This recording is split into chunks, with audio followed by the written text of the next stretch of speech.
In 1 Corinthians chapter 3, verse 11, Paul writes, "For no one can lay a foundation other than that which is laid, which is Jesus Christ." So what exactly do we mean when we say that the foundation of the church is Jesus Christ and Him crucified?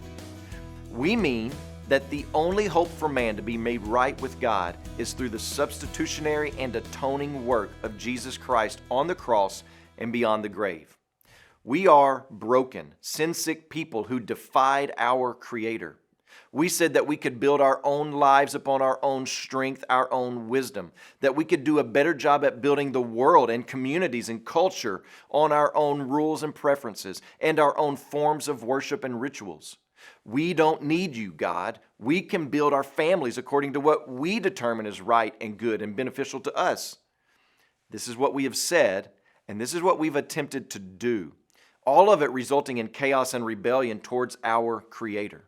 And because we've revolted against a holy and righteous and infinite God, there are severe and just and eternal consequences to pay. We can never backtrack enough to make up for all of our wrongs. All of our good and noble acts are laced with the poison of our dark hearts. But God, in the eternal halls of His wisdom, planned a redemption story. And then one day, as quiet as snow falling on the ground, He sent His Son to be born as a helpless babe in the flesh to one day grow up and be rejected by men, by the world. And the purpose of Christ's coming was so that He would willingly go to the cross innocently, but not without purpose. You see, from the beginning of man's fall into sin, God promised that a Redeemer would conquer sin for the world. And the way He would do that would be by bearing the believer's sin and suffering their punishment, dying and then rising from the grave to overcome and conquer sin's greatest weapon, which is death. So my friends, God did that, compelled by love.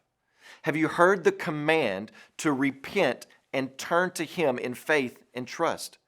That is how we receive this gift. And is that gift yours today?